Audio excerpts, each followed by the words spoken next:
नमस्कार, मैं हूं doctor Aditi Mittal, medical oncologist और आज हम बात करने जा रहे हैं cancer of the lung. Breath जो हमारे जीवन का आधार है, श्वास, वो हम हमारे फेफड़ों से लेते हैं, लंग से लेते हैं और जब कैंसर इनको अटैक करता है तो श्वास में बहुत तकलीफ होती है। आपको ये जान के बहुत आश्चर्य होगा कि हमारे इंडिया में 80% तक ज़्यादा केसेस जो डायग्नोस होते हैं वो एडवांस स्टेज में होते हैं, यानी कि स्टेज 3 या स्टेज 4। और टोटल जो लंग कैंसर के केसेस हैं हमारे इंडिया में वो ऑलमोस्ट 1 लाख डायग्नोस होते हैं हर साल और 70% इसकी मोर्टेलिटी रेट है हर साल।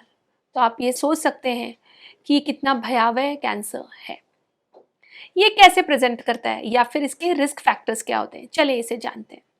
सबसे पहले इसके रिस्क फैक्टर्स, सबसे ज़्यादा महत्वपूर्ण, तंबाकू का लेना। तंबाकू किसी भी फॉर्म में, चाहे वो हम ओरल खा रहे हैं जैसे खैनी की तरह या फिर उसको पी रहे हैं जैसे कि सिगरेट, बीड़ी, हुक्का या फिर मॉडर्न डे वेपिंग हो या फिर फ्लेवर्ड हुक्का हो, सारे जो भी प्रोडक्ट्स हैं जिसमें कहीं भी तंबाकू का मिश्रण है वो सब लंग कैंसर करते हैं। हाँ, ये बात बिल्कुल सही है कि सारे तंबाकू पीने वालों को कैंसर नहीं होता, वो बात सही है, लेकिन ये रिस्क बहुत बढ़ाता है। दूसरा कारण जाने, दूसरा कारण हो सकता है एयर पोल्यूशन, एस्बेस्टोस एक्सपोजर, जो पहले कच्चे चूल्हे वगैरह होते थे उसका धुआं। लेकिन आजकल हम काफ़ी कुछ देखा गया है कि ना पीने वालों में भी कैंसर सीए लंग डायग्नोस हो रहा है। उसके अलग कारण हो सकते हैं जैसे कि कोई जेनेटिक म्यूटेशन आदि। पेशेंट या कोई भी इंसान कैसे जाने कि कब उसे डॉक्टर से मिलना है। लंग कैंसर के जो सिम्टम्स होते हैं या उसके जो साइंस होते हैं वो बहुत ही नॉर्मल से होते हैं, जो हम लोगों को नॉर्मली भी होते रहते हैं, इसीलिए कन्फ्यूजन हो जाता है। जैसे कि खांसी आना, सूखी खांसी आना, बहुत दिनों तक जो सूखी खांसी चल रही हो। लंग कैंसर के क्या सिम्टम्स होते हैं या फिर कैसे हम पहचाने कि लंग कैंसर कैसे पता चले।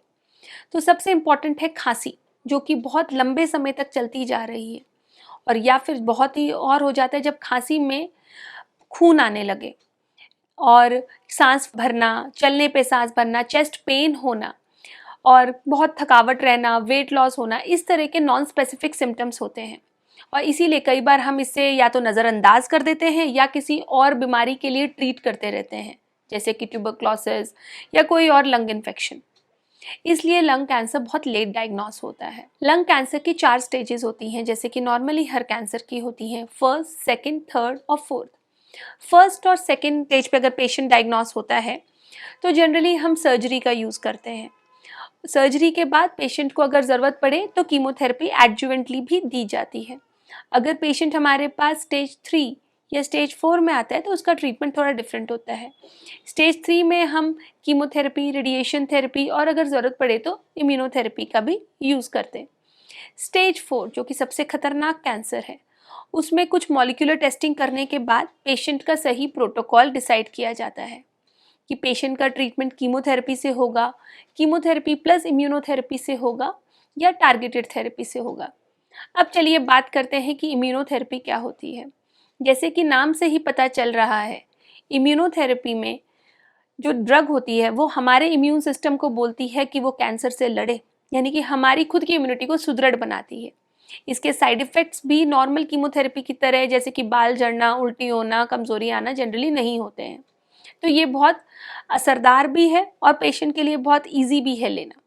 सेकंड, हम बात करते हैं टारगेटेड थेरेपी। टारगेटेड थेरेपी जैसे कि चिड़िया की आँख की तरह उसी पे टारगेट करती है, तो इसके भी साइड इफ़ेक्ट्स कम होते हैं और बहुत ही इफ़ेक्टिव होती है।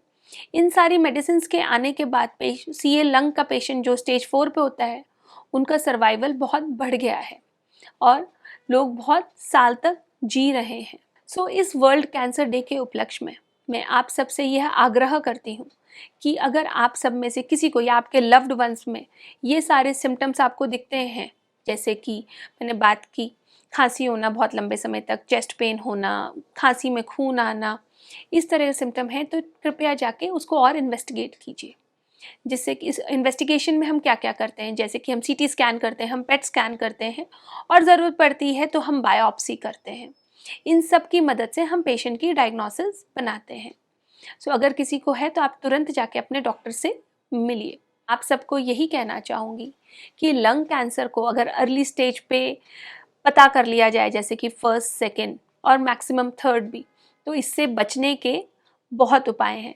और अगर बाय चांस स्टेज 4 पे भी आता है तो हताश नहीं होना है। आजकल मॉडर्न साइंस ने और मॉडर्न टेक्नोलॉजी ने हमारे पास बहुत सारे उपाय किए हैं जिससे कि हम लंग कैंसर पे विजय पा सकें। धन्यवाद।